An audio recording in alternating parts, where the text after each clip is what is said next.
Julia, was it as surreal of an experience that you as you thought it would be? It was. It was a lot. I mean, I was expecting a lot of the same sort of things. I was going into a big meet. I've been into international meets, but this was just sort of on a whole new level with athletes from all other sports and stuff. So it was pretty surreal. I mean, I had a lot of fun the whole time. So, yeah, it was a great experience. Did you have any interesting interactions with other athletes from your country or other countries that really stood out to you? I mean, I met Simone Biles, the gymnast, so that was probably the coolest part. I mean, we have a few cool athletes on my team, but nothing like Team USA. So, yeah, Simone Biles is probably my favorite.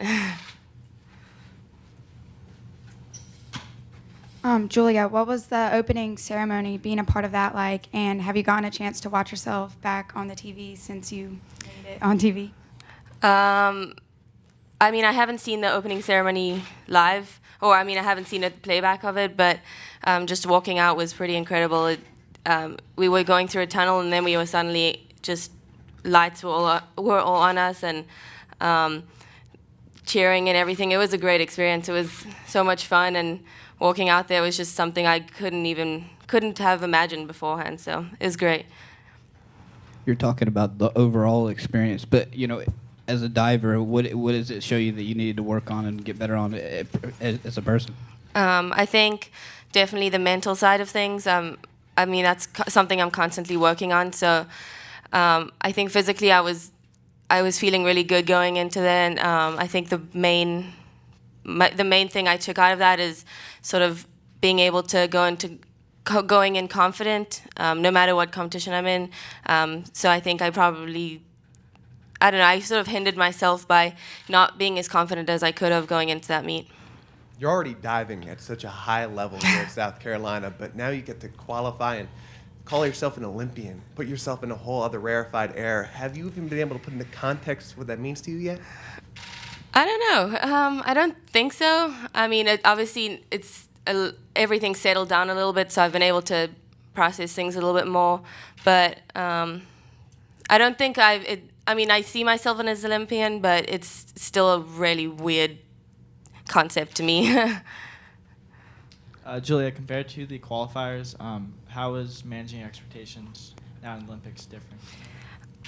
I think I knew I had a lot more people just because my mom is really good at rounding up like my fans and my support group, and so the difference was I knew a lot of people were watching, and I think I was a little worried about impressing the people that were watching. And at the trial, it was more an expectation of myself. I got the spot, so I wanted to make it to the Olympics, so it was slightly different, but a lot of pressure both times. There's so much going on at the Olympics. When it is time to compete, how hard is it to tune all that out and to zone out and just really focus on what you have to do? I mean, I don't think I had a problem doing that, zoning out. I just had a lot of fun throughout the whole meet, but yeah, it wasn't hard for me to tune everything out and stay focused. I think it was just more of a worrying about I guess the expectation. I was worried about what people watching back home and what they were gonna, when they see me dive, what they were gonna think and stuff. So, I mean, I was able to focus throughout the meet, I think, but yeah, so.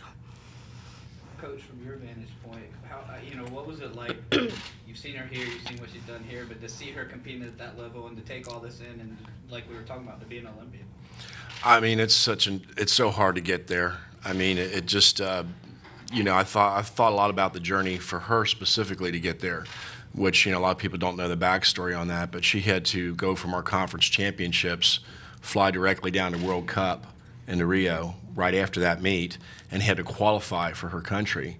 Flies back, goes to zone championships, has to make NC2As, because that's why she's here. Then goes to NC2As after that, and was fourth, which was an awesome thing, and then turn around and go to her Olympic trials in South Africa. Then turn around and train for the Olympics, and we had one small meet before the Olympics. But that journey, I don't know, and if anybody that went to that meet, they had to go through that gauntlet to get to that meet. And the fact that she hadn't any gas in her tank at all at that point was pretty amazing. So, I mean, for me to see her get there and to achieve all those things was pretty incredible. She's got at least 2 more Olympics in her, I think.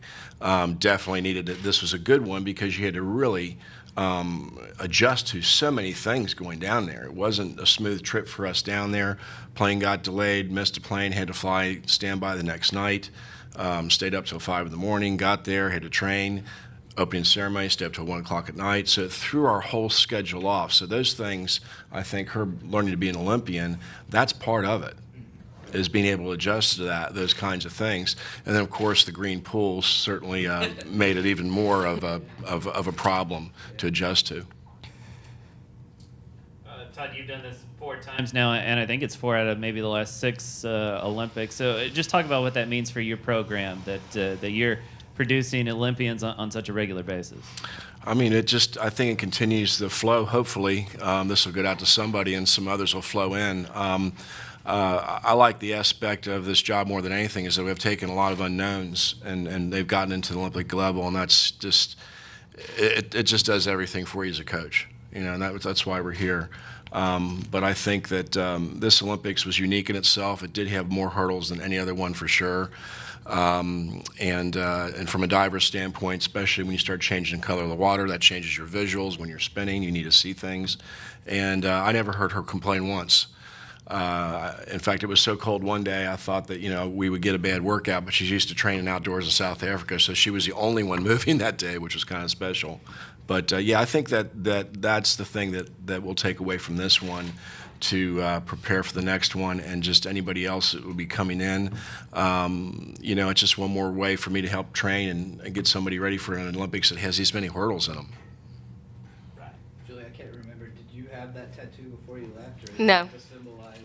No, I got it when I got back. You got it when you got back? Yeah. Did you always plan on doing that? Is it a reminder to keep going forward type thing?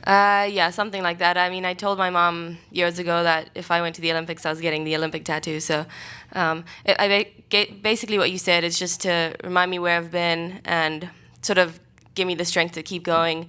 Because I know that I've got a lot more in me, and I definitely want to be able to go out on an international stage and sort of not shock people, but like at least, do as well as I really hoped that I could have in this Olympics. So this will just keep me going. I mean, I'll motivate myself, but this is just a nice reminder to keep me going. And through our practices, knowing that I've been to an Olympics and sort of give me strength to just keep on.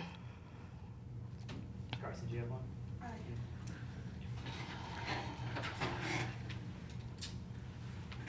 Julia, how does participating in the Olympics motivate you for your upcoming season at USC? I think it gives me a little bit of confidence, even though the Olympics didn't go the way I wanted it to. I think I'll have I've competed at the biggest meet that there is, so going into smaller meets, I'll feel a little more confident and sure of myself when I'm diving. You got anything else for Julia or Coach Sherritt? One more?